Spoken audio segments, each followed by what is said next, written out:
how's it going? I'm Tom. I'm going to give you a short description of world work. This is just a brief overview. You'll learn a lot more about all of these things in the rest of the film. Check it out. I have some time, so I'll help a little bit here, too. But why don't you start? And by the way, I like your punk outfit. I don't like it. It's not professional enough for this section. But I'm interested in world work, so just go on, anyway. Good. Okay.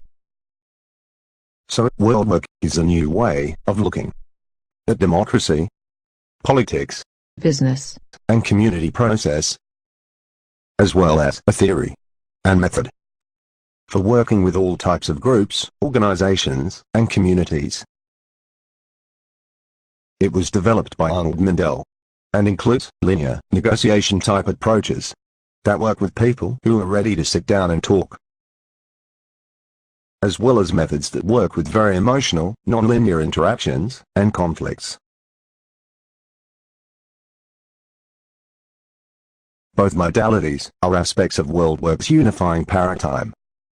And by the way, if you'd like to think more about conflict in general and why conflict work is crucial for our world, I strongly recommend that you take a look at the section on conflict in the extra files at the very end of the film.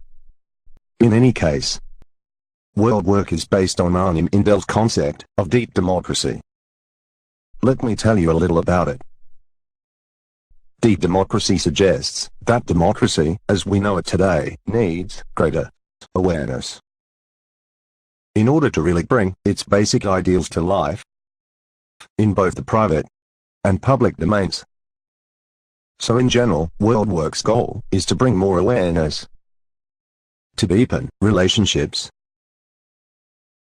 and discover sustainable resolutions for groups and our world, and ultimately, to help create a better world for everyone.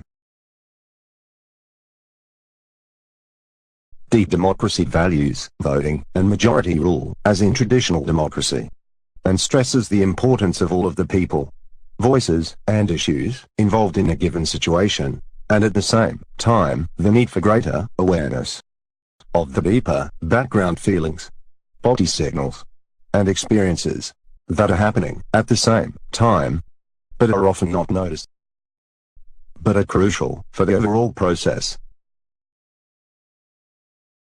Why don't you give them a simple example of why this is so important, and then say more about the details? Okay. Imagine that these two people are about to agree on something during a negotiation. The man on the right looks like he's agreeing. However, part of his body is turned away, and probably means that he will drop out of the negotiation at a later date.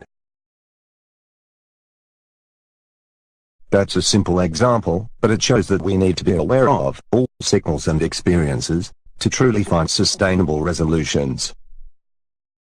We'll take a more in-depth look at this example and body signals in another section of the film. So, to summarize, deep democracy means the appreciation of all of the different people and parts of a given situation, and the issues involved, as well as the many levels or dimensions of our experiences. There are at least 3 levels of experience that we can focus on in group life. Sounds interesting. Tell us about each of them. Okay. The consensus reality level focuses on the facts, issues, and real people involved in a given situation, and such things as rank and diversity differences. This level is very important. It's where social and systemic change happens. Yes, and let me add that when there is conflict, the situation usually feels tense and static, and people are strongly on one side or another of the given issues. And in consensus reality, in a typical democratic group, organization, or community gathering, people speak their individual viewpoints about issues. and at some point voting, negotiation, or protesting happens. This is all very important. However, alone, it's not enough for sustainable change. We also need awareness of two other levels that are happening simultaneously, but which are rarely focused on. But they are natural parts of our experience and fullness as human beings. Here they are. The dreamland level focuses on background feelings, body signals, and shared roles not normally noticed in group life. Yes, an important part of the dreamland level has to do with the idea that a group can be understood, not only as a bunch of real people, on one side or another of a given issue, like this, but also as a kind of field, in which the sides which seem very static in consensus reality, are more like roles that are shared by everyone, to some greater or lesser degree. And because of that, we can also switch roles when we feel moved to express a different side or role. And when that happens, the field becomes more fluid, the roles can deepen, and new possibilities can emerge. And there are other things you can notice at this level, like ghost roles, meaning people or things spoken about, but no one is directly representing. Ghost roles are often one of the big keys to the group process. And now, let's take a look at the third level of deep democracy. Okay.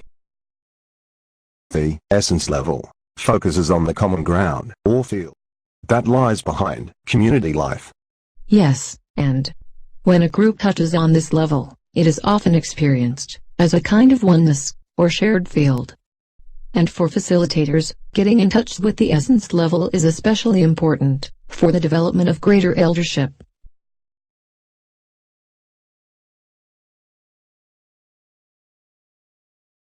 A world work facilitator knows that awareness of each of these levels is important for complete group processes.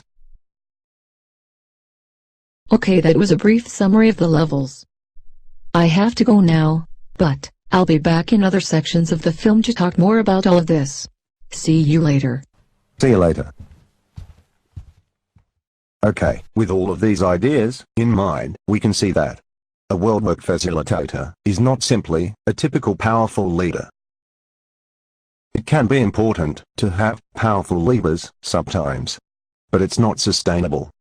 Rather, we need facilitators who use their awareness to support the whole field, to elder and make a home for all sides in a given situation, and model moving back and forth between them, and to help discover the wisdom in the group and its unfolding process. In his book, The Deep Democracy of Open Forums, Arnie says, "We don't need you as a leader for world change. Change is inherent in people and nature. You need awareness, not power, to notice and follow the changes."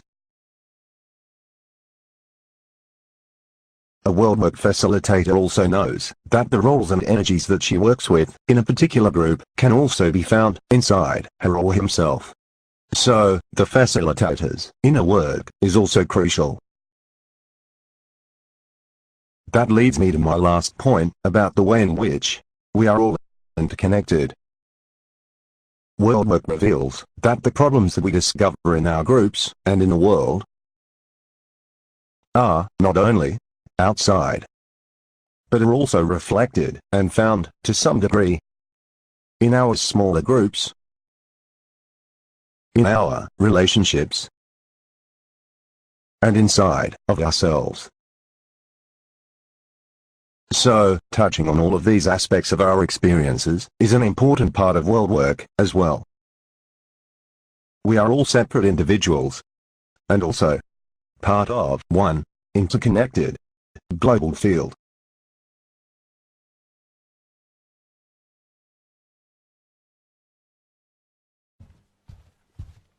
Okay. That gave you a brief idea about world work. Now, let's go on to part 2, where we'll take a more in-depth look at the transition from traditional democracy to a deeper democracy. In parts 3 and 4, we'll look more into WorldWorks theory and practice. Check it out. And see you later. Thanks. That was very interesting.